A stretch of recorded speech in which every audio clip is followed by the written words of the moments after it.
is a moment in every believer's life where the test finally reaches its turning point. Not when the situation changes, not when the hardship disappears, not when the apology comes, and not even when the money arrives, but when the meaning becomes very clear. And that moment is different. It's quieter and it's very internal. It's the moment where your heart catches up with what Allah was doing all along.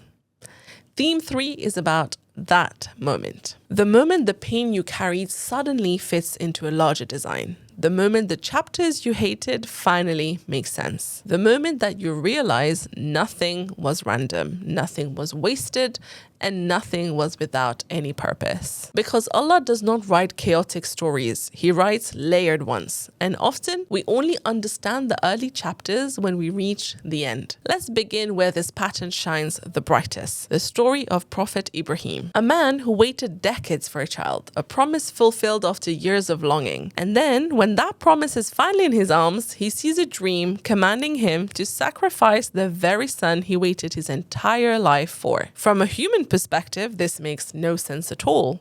Why give a blessing only to take it away? Why fulfill a promise only to test it? But here's what makes this story powerful. Ibrahim doesn't argue, he doesn't delay, he doesn't reinterpret the command to make it comfortable for him. He brings his son into the conversation, and Ismail responds with the same surrender as his father. Do as you are commanded. And at the very edge of obedience, at the exact moment the sacrifice feels inevitable, Allah stops it. The knife doesn't cut, the son is not taken, a ram is sent instead. And suddenly the entire moment shifts. The test was never about loss. It was about willingness to Allah. Allah wasn't removing the promise, He was elevating it. What looked like the end of a blessing became the moment that made that blessing eternal. To this day, that surrender is remembered, reenacted, and honored. Because sometimes the meaning of a chapter is only revealed at the moment you're willing to let it go. A month ago, I went on the most important journey of my life. And honestly, the hardest part wasn't memorizing du'as or learning the steps. It was not knowing what it would do to me. No one really talks about how Umrah changes your heart, how it softens you, how it confronts you, and how it makes you feel seen. I met Allah in a way I did not expect. And when I came back, I kept thinking that I wish someone had told me this. I wish someone had prepared my heart, not just my checklist. So this isn't an expert manual in any way. It's not scholarly, it's not perfect, it's my own personal experience, my reflections, what really helped me and what I struggled with, what I wish I knew before I went. So if you're going for Umrah soon or even just longing to go, inshallah, I hope this feels like a friend walking you through it gently. It's completely free, I just wanted to share what changed me. If Umrah brought me closer to Him, maybe this can help you feel a little bit more ready to meet Him too. You can download the free Umrah guide below in the description box. And then there's the story of Musa and Hajar, a story built entirely on confusion. Musa travels to learn from a man given knowledge he does not yet have. And from the very beginning, nothing makes sense. Hajar damages a boat that belongs to poor people. He kills a young boy. He repairs a wall in a town that refused them hospitality. Each action looks wrong, right? Unjust, even immoral. Musa questions him every single time. Because when you are inside the moment, you judge with the knowledge that you have. But at the end, Hajar explains his actions. The damaged boat was saved from a tyrant who would have confiscated it. The boy would have grown into a source of corruption and heartbreak for his parents. The wall concealed treasure meant for 2 orphans, and preserving it protected their future. Suddenly, the entire journey flips. What looked destructive was protective. What looked cruel was merciful. And what looked pointless was very precise. The story teaches something uncomfortable. You are not always given the full picture while you are living the chapter. And sometimes the meaning only comes at the end, not because Allah enjoys your confusion, but because faith grows in the space between action and explanation. Now, there's also Hajar, a woman whose ending changed the world. She wasn't a prophet. She wasn't leading a nation. She wasn't surrounded by community.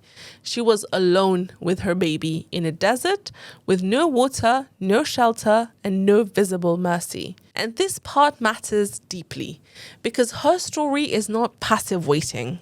She runs, she moves, she searches. She goes between Safa and Marwa, not because she doubts Allah, but because she understands something really powerful. Trust and effort are not opposites.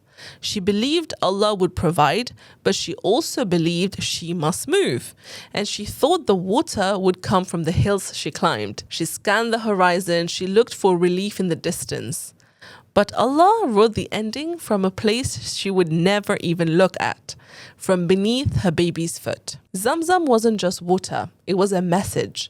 Allah's endings rarely come from the directions you chase. They come from the places you never imagine. And that detail changes how you view your life, because sometimes you exhaust yourself scanning the horizon when the relief is being written right under your own feet. And then there's a story people overlook. The moment Prophet Sulaiman hears an ant speak. It seems very small and almost insignificant, but let me tell you the story. A king commanding armies hearing the words of an ant, warning his colony to move before they are crushed. Most people would laugh, most leaders would ignore it, but Sulaiman pauses. He smiles and he expresses gratitude. Why? Because in that tiny moment, he recognizes something vast. Even the smallest creatures are seen by Allah. Even the tiniest warnings are part of divine care. Even the most microscopic details carry intention. The ant teaches you something subtle. Not every ending is dramatic. Not every revelation is sea-splitting. Sometimes the ending is simply the awareness that Allah has been guiding even the smallest details of your life. Sometimes clarity doesn't come with spectacle. It comes with gratitude. So together, these stories reveal the final layer of the divine pattern. Collapse breaks you. Waiting reshapes you. Revelation explains everything. But revelation only comes to those who stay in the story long enough. And this is where we struggle. We want explanation before endurance. We want clarity before patience. We want the ending while we're still in chapter 3. But Allah's stories are never rushed. If you are in a chapter that feels confusing or delayed or unfair, you haven't reached your ending yet. And maybe, just maybe, the reason it doesn't make sense is because you're still inside the construction. Trust the author, not blindly, but faithfully. Trust that the well, the sea, the desert, the prison, the ant, none of it was random, and neither is your chapter. Your story is already written with beauty. You just haven't seen it yet. Does it make sense?